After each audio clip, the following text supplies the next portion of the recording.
I would love to introduce Ege Heckmann, who is going to kick it off. So thanks all for being here. Thank you very much, and hello everyone. Very nice to see you. I'm so happy to be here. It was a long trip from Denmark, but hopefully it's worth it because I have a lot of things to tell you about a lot of things I've done on productions and how to make them more green.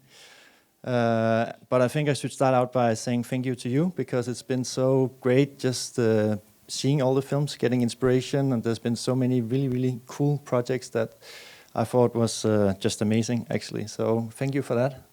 And maybe just a quick question. Now I can't see all of you, but how many of you was thinking about sustainability while you were doing the productions? Was that a topic at all? Or just raise your hands if that was something you thought about. Great. 2, 3, 2.5 seems. Okay, but that's great. Great that some of you thought about it. It's something that we are seeing more and more around the world, that people are starting to think about it on productions. And I want to run through a lot of things with you on what you can do. First, I want to present myself, just who I am, and then tell you a little bit about how to produce in a green way. I actually find it quite easy, so I hopefully you'll go away from here and thinking the same. And I want to tell you a little bit about what is happening in Europe. I'm not so aware what is happening in America. I tried to research it a little bit, and it seems that Europe are just a little bit ahead of America at the moment, but maybe you can correct me afterwards if I'm wrong on that. And then I have a lot of very low practical stuff, a case study that I want to show you how we done it on some productions, how we reduced the emission with quite a lot on productions, and how to make a sustainability report, and also how to make a budget and a plan for a production. So that's the thing. It's going to be really, quite practical, actually, the second part. And I'm going to end up with a big CO2 quiz so we can see who of you knows the most about CO2 emission. And I actually brought a prize for the winner. So you're not just the cleverest person in the room, you also get a prize. So that's pretty cool, I think. Yeah, so let's kick off. Just to present myself. My name is Ege, and it means oak tree. And my brother and sister are named Bo and Leif. So I come from a family that is pretty a hippie family, if you could say. There's no way to hide that. I've been the owner of a production company for about 10 years in Denmark, and we were the first production company that started thinking about lowering our emission. It's pretty obvious when you have done a lot of productions that there's a lot of things to do on production. So I've been testing out many things in my production companies, also a lot of crazy things like asking the lighting people to not use any artificial light, but only using light from the sun and then bouncing it or something like that. That was a whole thing we had on production, and it was quite fun actually. They ended up liking it, the lighting crew. They started hating it. So it was, you can test out a lot of things. And then now I'm working mostly as a country manager for an organization called Green Producers Club, which is growing in Europe. It's quite big in Scandinavia. I'm from Denmark, so that's what I'm doing most of the time now. Also being hired as a sustainability manager on big productions like what TV stations and Netflix and whatsoever. When they want to do something on the production, they usually need to hire someone who's done it before. So right now I'm usually the guy they hire where I'm from. And I've ended up giving a lot of talks about it because, the most important thing about what I do is to try to share the knowledge. And if any of you have any experience with this, I would be very happy to hear about it because I think that's so important. And I will take it home to Europe and tell people about what you're doing. So please share as much as you can. So when I'm saying that I think producing in a green way is easy, it's mostly in theory it's easy, to be honest, because there's a lot of things that goes into adapting it to a production. But in theory, it's pretty easy. I think these are the two most important steps that you can do.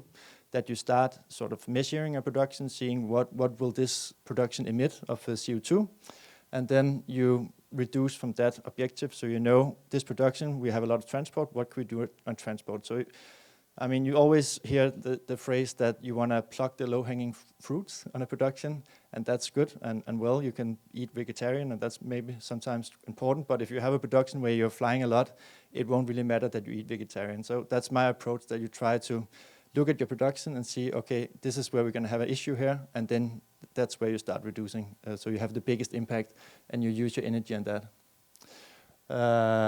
Yeah, and in my opinion and my experience, I would say that doing this will have a reduction quite quickly of about 50% of your emission on production.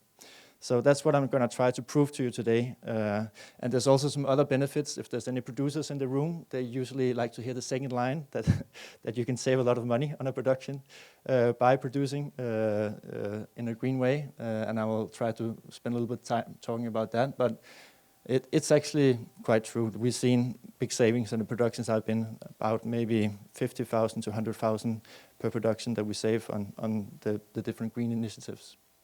And in my opinion, it has no negative effect on the production and the quality. You can't really see it.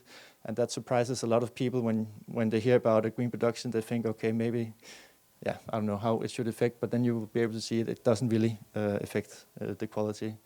And my experience also tells me that you have a crew that actually becomes happier producing this way. And that was one of the big issues in the beginning, was that I was afraid to almost get assaulted by some of the sections of the of the film crew. Usually the lighting people, I'm a little bit afraid of them because they're always big guys. But they usually it's quite positive. Sometimes they give me a little bit of fighting, but we usually end up a good place.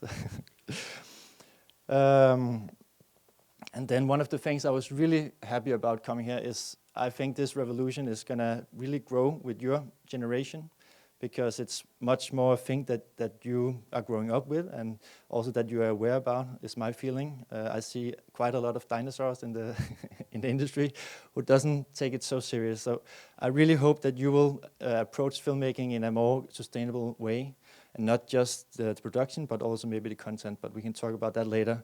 But this is something that is going to be important in the future in all matters, in all industries. But I think your generation is going to have to live with it the whole way through your career. So yeah, that's why I really think it's important for me to come here and try to tell you everything I know. So my agenda today is just to teach you how to cut emission by 50%, the way I do it, and maybe you can do it as well. And then maybe on the next 2 productions, you will be able to do it as well.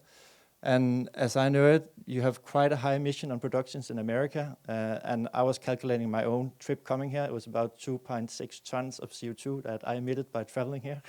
So I hope maybe I calculated if you just do 0.5% on an average American production, you will have compensated for my trip here. So that's how I thought, okay, it was okay to go to America and give a talk. But before I tell you about what we're doing on production, I just want to give you a little bit of data. Maybe you know these things, but I think it's really interesting to just see why it makes sense to change the way of producing. And I found some data for you. I think this is the data from the UCLA University, and usually I think that's what you say, that started everything about producing more green, because when they made some studies, it showed that an average American film emitted about 500 tons of CO2, which is shockingly much, a lot. And that's about just 108 cars that is running for a whole year. So that's a high emission per film that you have of productions here. Then the big the blockbusters like Dark Knights, they emit between 3,500 and 4,000 tons of CO2, which is a lot of cars. So when you see those numbers, you think, okay, there's a lot to be done here. And I also took this example, which I think is funny, because it's about the end of the world because of climate change. And it was calculated that the emission here was about 10,000 tons of CO2. So that's a lot. That's like a small city. So if you go up and look at the industries, you can see that the industry that we are part of, it's called the ICT industry, is responsible for about 2 to 4% of the global emission a year. And just to put that into context, you can say that the airplane industry, I don't know if that's a right translation, but the airplane industry emits about 2 to 3% of the global emission. So actually our industry is a bit worse than the airplanes, but we can easily do a lot about that. I don't think the airplane industry can do so much about the emission. It's going to be technology that's going to change that, and I know they're working on that right now.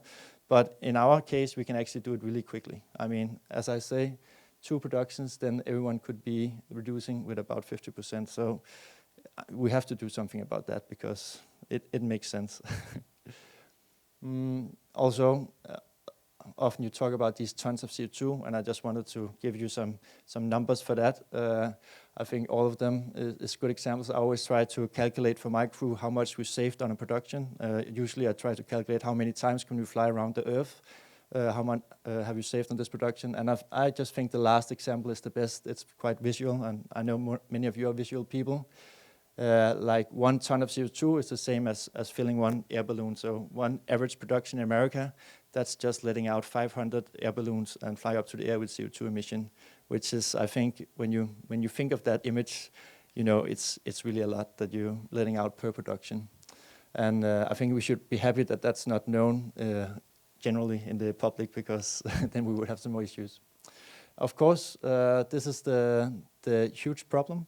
You all probably know this data. It's showing the average temperature, and we just hit, I don't know if you know, 1.5 degrees this year, which is the Paris goal that we should keep under 1.5 degrees.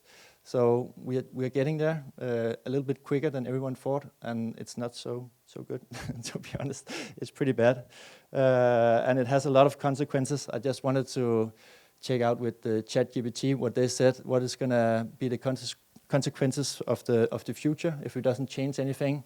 And it states some pretty bad stuff, like it's going to be increase in temperatures, extreme weather creates death and destruction. That's my translation, but it's what it says. Melting polar ice is going to give floods. Biodiversity is going to collapse in 10 years. Resources such as food is going to be threatened, and so on. We all know these things, but yeah, so that's why it really makes sense to start doing something about it. So the next question is that I ask myself a lot: will civilization, as we know it, survive? I think that's just interesting to to ask a robot what does do that think. And it says it really depends on what we do right now, to be honest. And I agree. I mean, right now is really a pivot time in history where we have to do something about it, and we have to do something about it quickly. And the last point here, that we agree to work in the same direction, is really important. And that's been the issue for many years, that we can't really figure out a way to do it. But I think we can do it in our industry. So I just ask as well, what can we do as film and TV industry? Can we do anything about it? And it gives some quite simple things here, that we can be more clean and efficient in the energy we use. Sustainable transport would be a big thing. Less waste on set, and green set design is the 4 most important things. And that took me about 8 years to figure out that these things was it, and the ChatGPT figured it out in like 1 second. So we can use that for many things. But I agree with it. And maybe a 5th point would be also to tell stories about it. Start telling more stories about it, because this is going to be a huge topic in the future. So I also think there's something we as an industry can do on that matter. And if any of you are feeling a little bit not too happy about all the things I just showed you, it's called cognitive dissonance. And I know that's an irritating word, but it's nice to know it, because I think everyone feels it now and then when they see all this data, and the whole crew of a film set, it certainly feels it. And this is something that you can work with. There's some ways to handle this cognitive dissonance, that you feel bad about the development, and it doesn't really, that your work on a film set where you have a lot of waste doesn't really fit how you want to work. And you can handle this by either ignoring it, coming up with excuses, or change your opinion. So that's the simple way of handling it, and it doesn't really change anything. But what psychology tells us, that the most efficient way to actually handle this would be by actually do something about it. And I just figured my experience from film set is that the film crew becomes really happy when they hear all these things, and they think, okay, it's not too good. And then you give them some tools where they can work with on a film set that they actually can be part of making a difference. And that gives a lot of energy to a film set. So there's also some good energy to work with here, that you can actually do a difference on a film set and have people working in this direction. Yeah. So just to briefly tell you about what is happening in Europe. I don't know if there's some of you from Europe, of course, but these are just to give you a quick overview. I think some of the things are happening here in America as well. That there's been a very, very different development from country to country. I mean, Germany, for example, has really been very active. UK has been very active about it, and most of the other countries have not been very active about it. So a lot of things have been happening in silos around in Europe. But what is interesting is that you see alliances are popping up everywhere, where they start just to share knowledge. They start to make demands for productions, where you have to hand in certain things to get money for a production. Is happening in some countries. And this set guidelines for each country that starts to look a little bit alike. And this is, of course, well received by some of the industry, and some production companies hate it, obviously. But everyone has to, as soon as it affects the money, everyone has to start doing it. So it doesn't really matter if some companies doesn't like it. And we see some key players setting very high standards, and the industry starts waking up. Like Netflix is quite active, at least in Europe, about setting some standards for how you produce, or how you have to produce when you make a Netflix show now. And these guidelines that are set are inspiration for others. So it really has pushed a lot of things that you've seen things happening around, and then you sort of learn from what is happening, and then it's starting becoming law as well around in Europe. So that has made a big difference. So I want to show you one of these examples of something that has been very concrete, that a lot of platforms like Amazon and Netflix and TV stations are demanding, that you can have a green film certification, and what difference that makes on a production. So I'm going to try to show you just a case study of that. Just really quickly to explain you how it works. You have to have a sustainability plan on a production that maps what you're going to do, that shows what you're going to do in that production. You have to have a transport plan that shows what you've been thinking about in ways of reducing transport. Then you need to have a visit from an outside auditor on your film set that checks if you are doing what you're saying you're doing in your sustainability plan, of course. And then at the end, you have to hand in documentation for this auditor. So there's someone external coming to a film set and checking up if you're doing what you're saying that you're doing. And in Denmark, we've had these, I've been a sustainability manager in these 6 shows, 7 shows as it is now, where I've tested all this green certification and tried to see how big an effect did it actually have on the shows we did. And just to really quickly tell you, the first one up in the left corner is like a scripted show, 24 episodes for Christmas. This on the left corner was also a fiction scripted show, 6 episodes. This was a feature film, and these was like morning shows. I don't know if you know X Factor. Okay, you do. It's there as well. It's everywhere. And then this is sort of Dancing with the Stars. I think you have something similar here as well. So we tested it on all kind of different shows to see what impact did it have. And we could see just the overall findings that the certification we had, and you can have 50 scores. The 50 is the highest point you can get. We got a 41.5 on all in average on our production. So it's quite easy to get those. You have to have 20 points to get a certification. What was really surprising was that the crew has been extremely positive about most of the guidelines. As I told you, I'm always a bit afraid of the lighting people, and I do workshops before I implement it on a show with all the different sections of a production, and then I usually have 3 things for them where I tell them you have to do this, this, and this, and that will have a big impact in your area. And when I was talking to the lighting crew on this Christmas show, I was a little bit worried, and then they were actually quite nice, and they were telling me a lot of different things that they think would have a bigger impact instead of just fighting me. So if you have that whole dialogue with them, where you bring them some things that you think will make a difference, and then have the dialogue where they can say some things that they think will make a difference, and listen to that and actually implement that, it really does the implementation of all the green initiatives a lot easier, because they have been part of choosing them. So that's a very good thing to do when you start producing in a more green way. And then the last thing that was really interesting was that we could see that the certification made a really big reduction on CO2 emission.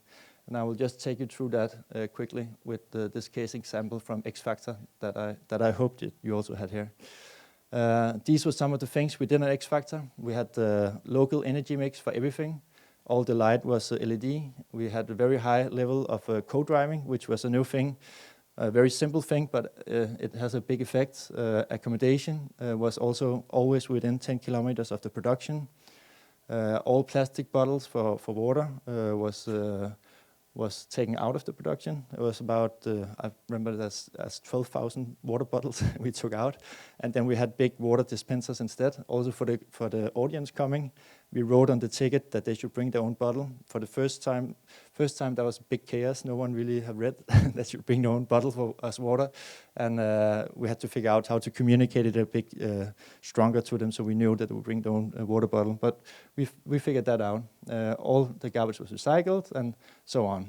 So when we looked at that, we could see that the CO2 report that we did on it had, it was about 64 tons of CO2 on the CO2 emission, which is really hard to tell if that's high or low or good or bad. But what we tried to do was to take this plan and then make a copy of it and try to see what would have happened if we didn't do the things that we did. So I took all the co-driving out of it. I took all the saved plastic bottles out, the energy saved, and so on, because it's been a show running forever, so it's easy to find the data on the old shows. And we could see from the things we sort of started here, it was we would have had a 95 tons of CO2 emission on X Factor if we hadn't done it. And I know this is boring, it's just numbers, but it's really nice to have this data when you're working with a film crew. They can show, and you can sort of praise them and tell them, this is how much we saved specifically on this show by doing all the things that you thought maybe was a little bit irritating doing, and you can make some conclusions. What I think is really interesting is not just to make this comparison, but more to look at the production you've done, like this production, and then you can start analyzing this thing. So on X Factor, we could see, okay, transport and food and beverages was our highest emitters. And then on the next show, what can we do there? So I tried to make a roadmap for them on the next production. I just want to show you this. So what I could see was the transport was still the highest emitter. And I said, okay, let's try to move the final of the show, where you transport a lot of people closer to the production base, which was in Copenhagen. And also replace all beef just with at least pork, which is an easy implementation. It's much easier than going vegetarian, because a lot of people want to discuss vegetarian. And these two initiatives alone lowered the emission by 28 tons of CO2. So that was really nice to have the data and test it out before the show, and before you start the new production. And say, okay, if we just do these two things, we will actually have a 62% reduction on just 2 shows of X Factor. So that was really, really interesting and quite easy for me to do when you have the program for it, and you can test out these things beforehand. And that made it possible to make a lot of conclusions. Most importantly, that we had a 32% reduction already on the first show, and we can have a 62% reduction on just 2 shows. And also, I could tell the crew how many times they could fly around the world without feeling, they should still feel bad about it, but feel better about it because they saved some tons of CO2. I've done this on all the projects I've made, and you can see these are the shows, and here is the average reduction we've done. We gotten about 74 tons of CO2 of reduction in average on all our shows. So I think that's quite impressive. You can see there's a big difference here. You have like 144 tons of CO2 on just one show, and that's because there was a lot of transportation we could take out of that show. So that was a huge saving there. But this morning show, we almost couldn't reduce anything because there was so little emission already. I think the total emission was about 4 tons of CO2, so taking out 0.5 was actually a big reduction, or a reduction anyway. And we had an average reduction of about 39%, and if we follow the roadmap that I made for all of them, we would have an average reduction of about 63 tons of CO2, or 58% in average on each show. So that's been, maybe it's a big word to call it a revolution, but that really opened some eyes in Denmark where we saw, okay, it's pretty easy, we save money, and we can do it in just 2 shows. We can save about 50% on CO2 emission, and actually the crew gets happier. So that has been the numbers that has been bringing a lot of initiatives in Denmark, that they could see, okay, it makes a big difference to do a lot of small things. What is also quite interesting, I find, is to see, okay, so where is it we have the issues in general on productions? And when I looked at the data, we could see, okay, so these 4 categories are actually responsible for about 87% of the emission on all the shows. And that was transport, food and beverages, energy, and art department. That's about 90% of all the emissions we had on those 4 categories. And I think transport would have been more than 50% if we hadn't done so many things already. So this is the areas that you really have to keep an eye on productions. And a lot of things can be done on all of them. And it's a lot of small, simple things. So just also the biggest learnings we had was that actually cooperation between these green guidelines, it can just be a sustainability plan, and also having a CO2 report is actually quite important, because you can see what difference does it do, and are you doing the right things on a production. So that's really important. And this second point, I'm hoping that you can help me with, because this industry is really extremely in lack of knowledge about this area. There's so much you can do. It's quite easy, and most companies would be happy to show numbers like this, but they don't really know that they can do it, and you can do it quite easily. And then thirdly, money is saved on green initiatives, especially after couple production, because on the first production usually you learn and you spend more time on figuring out the logistic about it, but after couple production you start saving quite a lot of money. In my production company, I've saved about 10% on each production that we have just from green initiatives that we calculated. So it's a lot of money in the long run. And then the third thing, and that has to do with this cognitive dissonance, which is I know a terrible word, but it actually makes the crew happier to be part of the solution, and they can feel that they are doing a difference, especially if you show them the numbers that they're doing a difference. So this is also a big takeaway for me, and now that I've seen it and I've learned it, it's quite a lot easier to go to a crew and show them these cases and see, you want to be part of the change, then this is what we're going to do, and everything is easier then. So the status right now is that there's a lot of EU law coming in Europe, and it's quite heavy law. You don't have to remember that, but the CSRD and ESG protocol are coming that they have to live up to, and this has created a full-blown panic in many production companies, because it means that all these production companies, they have to prove that they're producing it in a green way. They have to produce what they're emitting, and they have to hand it into the platforms they're producing it for. And that has really created a wave of green initiatives in Europe, which is interesting to see right now. And we see some big players in the industry that just have started pushing everything just as ambitious as they can. And I mean, you wouldn't really, I say Netflix because all of you know Netflix, but they're not the most ambitious. There's some TV station that is even trying to be more green. So they're demanding both reports and budgets and all these things, and they're also demanding that the content of the productions will have a green approach on all the productions. That's suddenly become something that you have to compete on. What we're seeing is that you have these 3 demands. We have CO2 budgets. You have to have a CO2 budget before you are green-lighted on a production on many places now. You have to have a sustainability plan, and then you also have to hand in a CO2 report when you finish your production. That is the three things that we can see that everyone are starting to demand, and probably something similar is going to be happening here in America. And then, again, huge lack of knowledge. I have so many workshops. I'm really tired of listening to myself talking because everyone needs to know about this now, and it's a bit late already. So we are having workshops about sustainability all the time. We see this in Europe as this is the year of mapping, where we're trying to figure out how much does an average fiction film, how much does a TV show, how much does everything a documentary emits.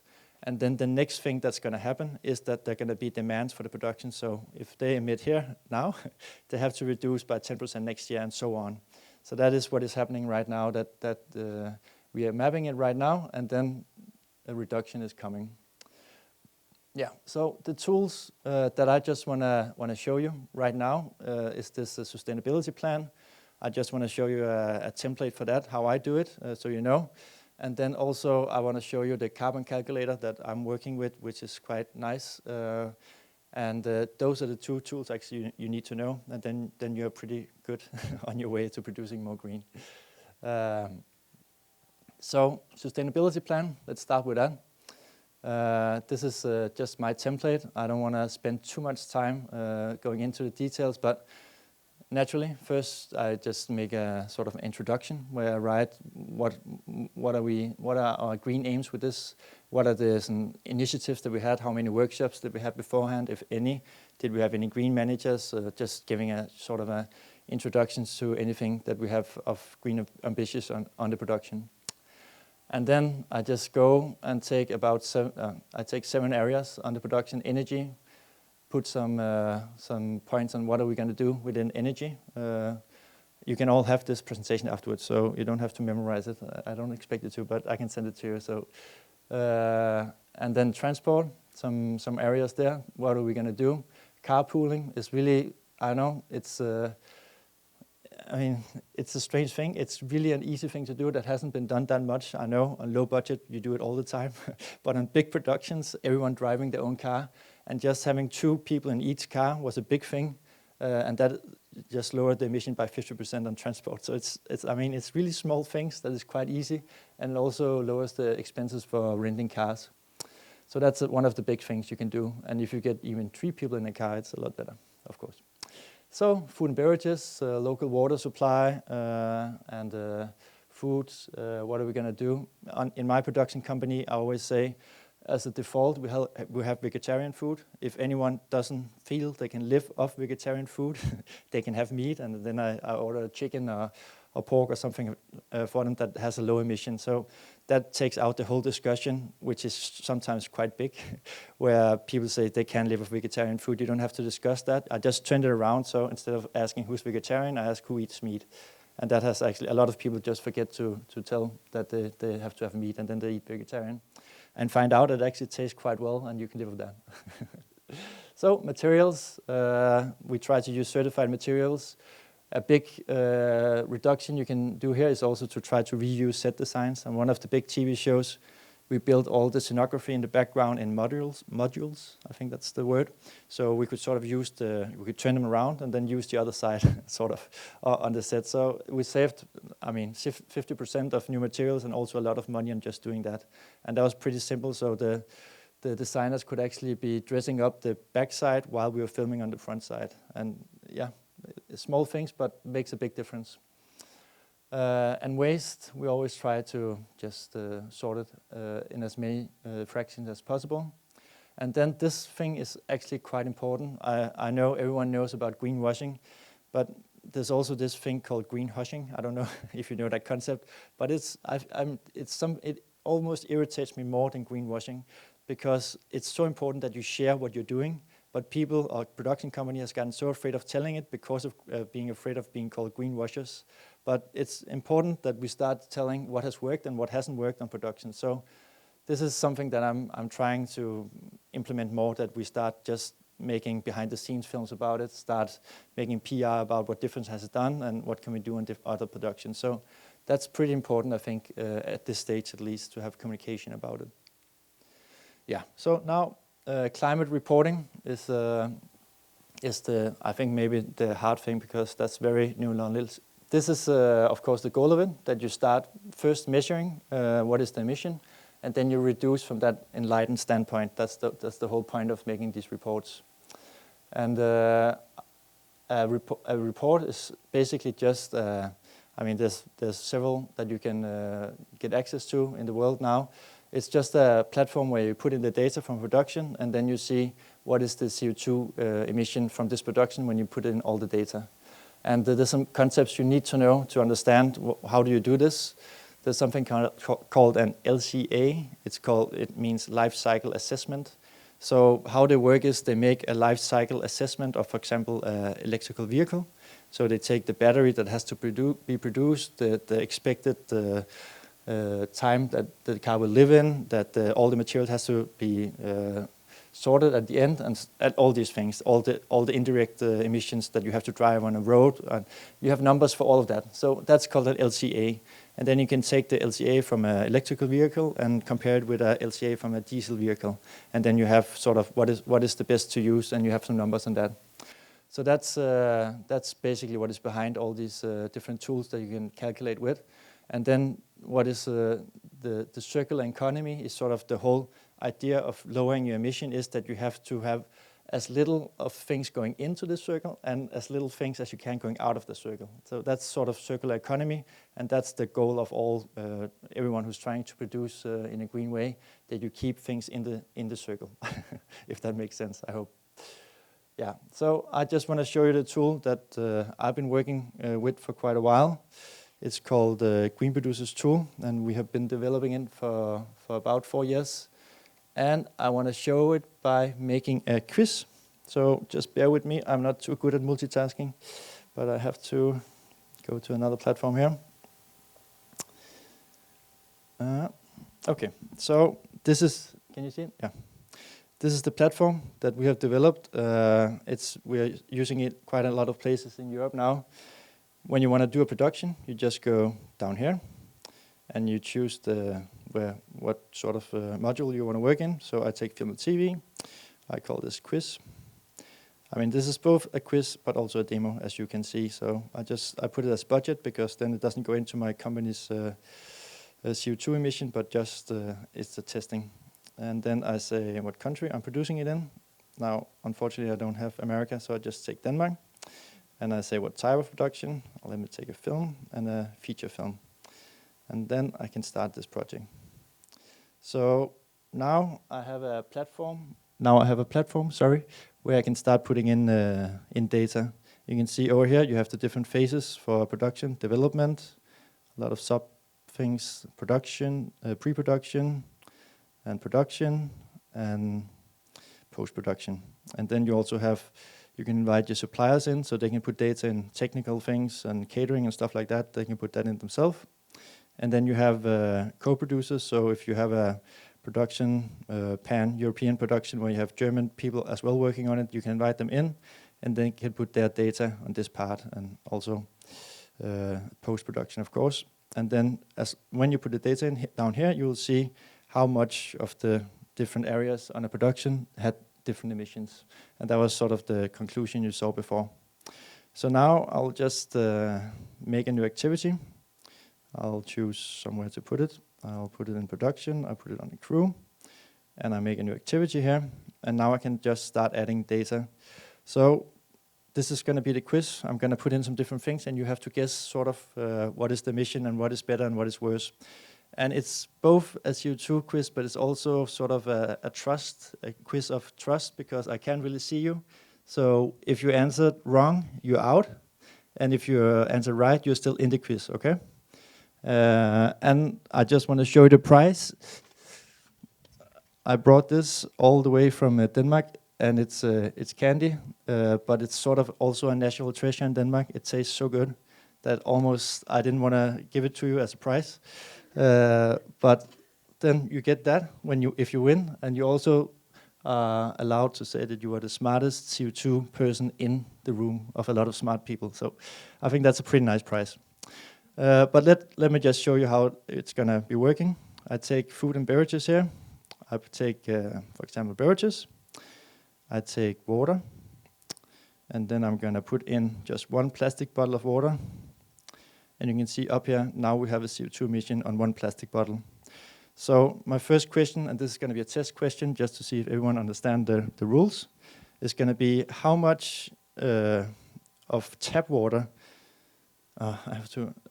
is emitting the same as one plastic bottle. Do you understand the question? So will it be 100 liters of tap water? Will it be 300 liters of tap water? Or will it be 600 liters of tap water? And now you have to raise your hand if you think 100 liters of tap water will have the same emission as one plastic bottle. So let me see how many think it's 100 liter. Okay, no one. How many thinks that the emission will be the same as 300 liters? A couple. Someone thinking about it. How many thinks it's going to be 600 liters then? Okay, most of you. Great. So I'll make a copy here. And then I put in, instead of plastic bottle, I put in tap water. And then I put 100 liters. And you can see, okay, that was quite a lot lower. And if you're good at calculation, maybe you already know. Put in 300 liters. And I make another copy. And I put in 600 liters. So everyone who said 600 liters are still in the quiz and everyone else is out. Of course, that was just a test question, so everyone is in now, but that's the rules, okay? You get it? Let me just, I've written down some questions here. So the first question is going to be, how much does a trip around the Earth emit? And I can tell you there's about 40,000 kilometers around the Earth. And I will take transport, I will take aviation, I will take scheduled flight, and fossil fuel, and economy class. And then I can enter a distance here. So here you can have some options, you don't have to guess it. Is the emissions gonna be, let me just take this up. Is it gonna be 3.5? Who think it's gonna be 3.5 tons to travel around the Earth? No one? Okay. Who thinks it's going to be 5.7 tons of CO2 traveling around the Earth? Is that all? I don't want to push you. I don't want to have too few in the quiz either. No, there's one more. Who thinks it's going to be 8.2 tons of CO2 traveling around the Earth? Okay, so let's see. I put in 40,000 kilometers here, and you can see the emission is 5.7. So it's only the one answering 5.7 who's left in the quiz. Who was that? It's about 5 people who's left. That was a bit quick. Okay, I have so many questions. I've never gotten through this quiz either. So, but let's take the next one. So I have some different sort of servings of food, and I want to hear which sort of food emits the second most. So I have beef, I have pork, I have chicken, and I have vegetarian. So of those who are left, how many thinks that beef is the second highest emitter of those food? I can't really see you, so but I don't see any arms. How many thinks that pork is going to be the second highest emitter? A lot of you. And how many think it's going to be chicken? None of you, it seems. And then vegetarian, probably also none of you. Okay, so let's test it out. I go here, I take food and beverages. I go to food, and here I have a lot of different sort of foods. I'm going to start with red meat here. I take beef. There we can take servings, and I say 100 servings of beef. And you can see the emission is about a little less than half a ton. I make a copy, and I say, I think I'll wait with the pork since all of you took that. I'll say white meat and chicken, and servings as well. That's a lot lower. I make a copy, and I just take vegetarian. And servings here, you can see there's really a big difference between beef and vegetarian food. And the last thing is going to be pork. I make a copy of that. and I change beef into pork, and servings here, and all of you are right. So that's pretty impressive. A lot of you are still left. I'm happy. The next one is also fun, I think. It's what do you think emits the most to make on a film set? Is it going to be rain, snow, wind, or smoke? Okay, you get that question? So how many things that it's going to be rain that emits the most? Yeah, what emits the most to produce on a film set? Is it rain, snow, wind, or smoke? Okay, let me just show you how we calculate it. While you're thinking about it, I'm going to go to equipment, go to SFX machines, and here I have a lot of different machines that produces different stuff. I take a smoke machine, and I say it's going to be electrical. And you can see the emission of one unit in one day is 0.1 or 19 kilos. Okay, so how many things that is going to be rain that emits the most? 2. How many things is going to be snow? Okay, I feel like there's coming more and more back in the quiz, but I don't know, it's just me. And how many things going to be wind? Okay, none. And how many things going to be smoke that emits the most? Okay, great. Let's check it out. So I go here, make a copy, and I put rain in, and also electrical. That's a very low emission.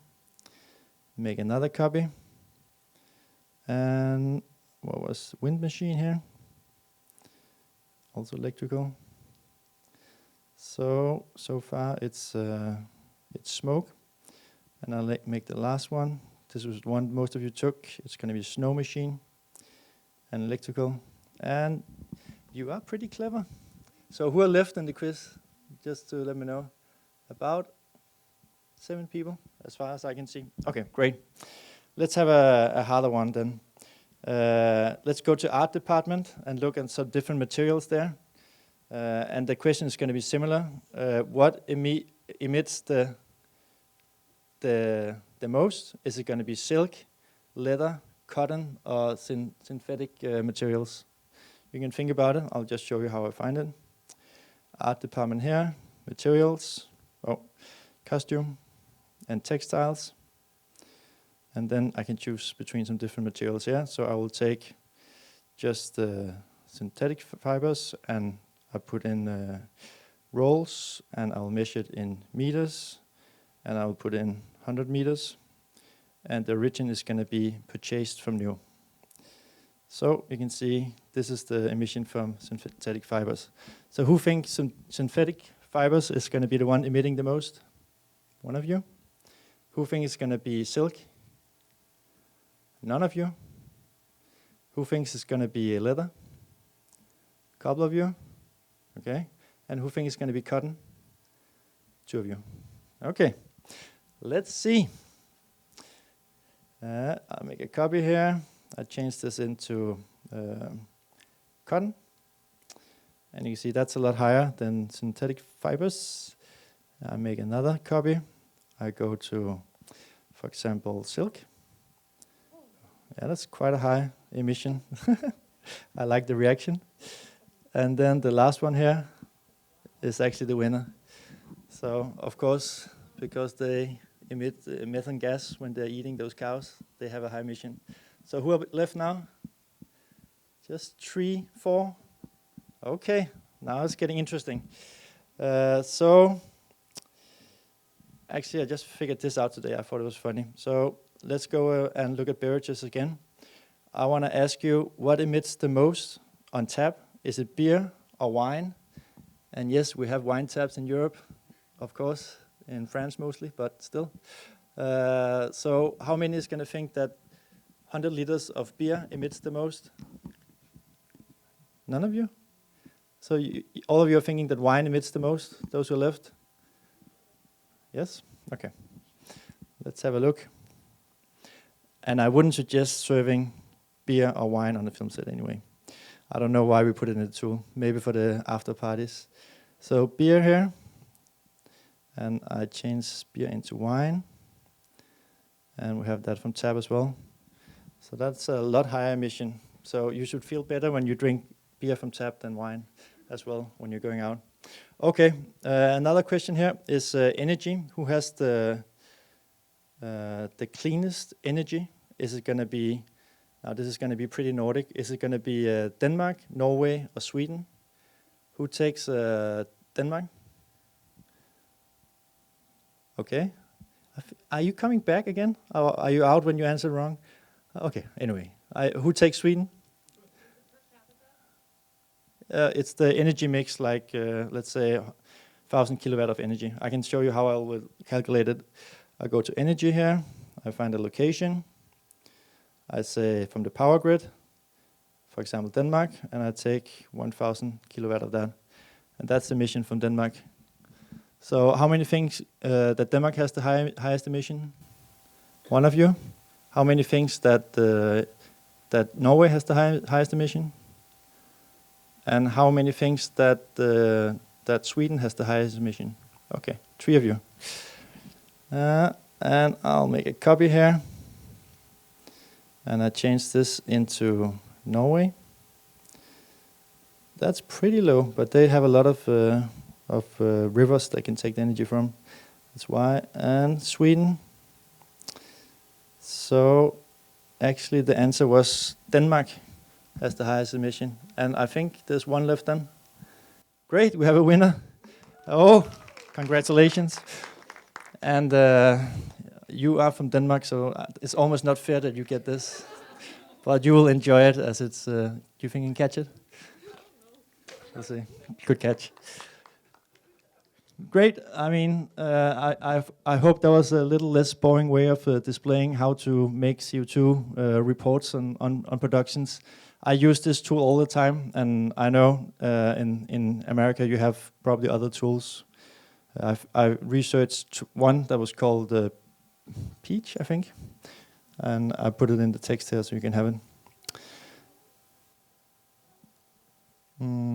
So, I think my time is about up, but I just want to show you some things that I learned along the way, which is nice to know.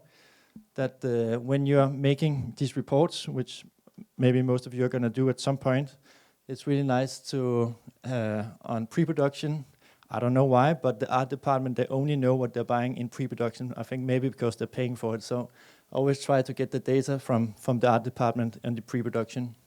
Along the way, on the production, I track the food and I track the energy consumption, especially from locations, because yeah, that's when we are at the location, so it's good to just keep track of that.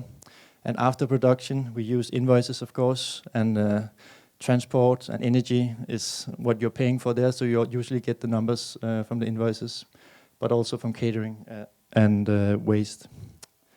And just some good advices and maybe some thoughts about the future of reporting is that you start allying yourself with your suppliers. So you tell them quite early, what do you need to make a report? What data do you need for them? And sort of teach them that as well. And the good extra point about that is they are also thinking then in a more green manner, because you're telling them that that's actually prioritized for you when you do a production. And then I think it's really good to make a budget from the beginning to show your green intentions. Start maybe doing that on one of the tools. And at this point, or maybe ever, or always, there's no reason on reporting less than what you're doing, because in the future you will have more things to sort of make better if you're reporting more. So you have to be quite thorough in the beginning, especially, and then you can you have a lot more options when you want to reduce your emission. And this I find to be also, as I said a couple of times now, there's a huge lack of knowledge within this. So I think maybe it would be a good idea if any of you find it interesting, and I guess you do since you're here, that you start maybe looking into how to do these reports, because it's going to give you an edge when you're getting hired to different production companies, that's for sure, that you know something about doing it, because this reporting part will be quite important in the future. Because that's how you prove that you're doing it in a green way. So, yeah, try to maybe spend some time on learning this. The last thing I just want to touch upon is this planet placement. I don't advocate it so much because I feel like it can get into propaganda at some point, and people maybe get a bit tired of the industry being too loud about people living in a green way. But there's many ways to do it. There was one sound guy who came to me after a show and said that he changed all the sound on all the cars from diesel vehicles to electrical vehicles, and I thought that was a nice little twist. But so there's so many things where you can start maybe having an approach to the way you're doing things on shows that is just a little bit more greener. I mean, often you see that the person eating vegetarian in the film is a rebel or something like that, but you could also normalize it a bit more. So it's not only the rebel eating a vegetarian food, for example. That's just an idea. Yeah, and there's many small things you can do in productions. And I just I did a little research on America and found these three institutions that maybe most of you know. I don't know how known they are, but Earth Angels Sustainability Production Service is really a nice organization. I know they're spreading around America, and yeah, it's good to look them up. Then you have the Environmental Media Association. They have shows, and they also have a lot of good guidelines. And Green Production Guides is sort of, I think, the big organization here who's working with it. They have this Peach carbon calculator. I don't know it, but I'm guessing it's pretty good because they've been working on it for a long time, and they also have a lot of guidelines on how to produce in a more green way, like this green film certification that I showed you.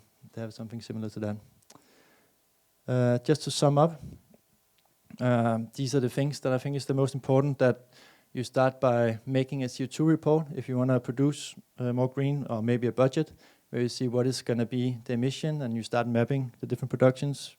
Then you implement the green initiatives where you find the biggest impact instead of just implementing things. Maybe get certified or just produce after green guidelines. Analyze and build upon your success. This is, I think, the most important part, that you keep on moving. So you sort of learn from one production, and then you test something out on the next production. So it's not just something that ends when you feel like you're doing it well enough. There's always something you can do. And then track and document the development on the productions. So I think if you do those 5 things, you're pretty good on producing green. Maybe you do it already. I think that was what I had. Do you have? Are there any questions here at the end? I'll be very open to hear anything. Thumbs up. Is that a question? No. Okay, you like it. Great. Yeah, there's one question. Yeah, that's a really good question, and that's usually the first thing you have to think about when you do this report, that where do your responsibility ends? I think that's the question, and in my opinion, you have to take responsibility for everything you change. So if you have people coming on set eating lunch there, you have to take full responsibility for the emission from that lunch, for example. If you get them abroad, you have to report on the traveling and all these things. Like everyday travel to the office, I wouldn't put in the report because that's some of the everyday transportation that you have. So the rule of thumb, in my opinion, is everything you change as a production, you have to take responsibility for. Yeah. Yeah. Yeah, it's halfly funded, if you can say. Usually you get support for a production, or you can get support in the budget for a production when you get a green film certification. But mostly it's the production companies paying for it themselves, these green initiatives. Yeah.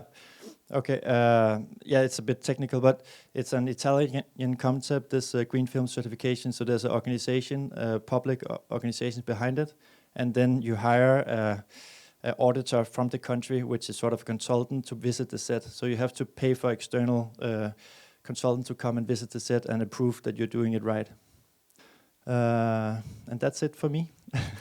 Thank you very much for coming.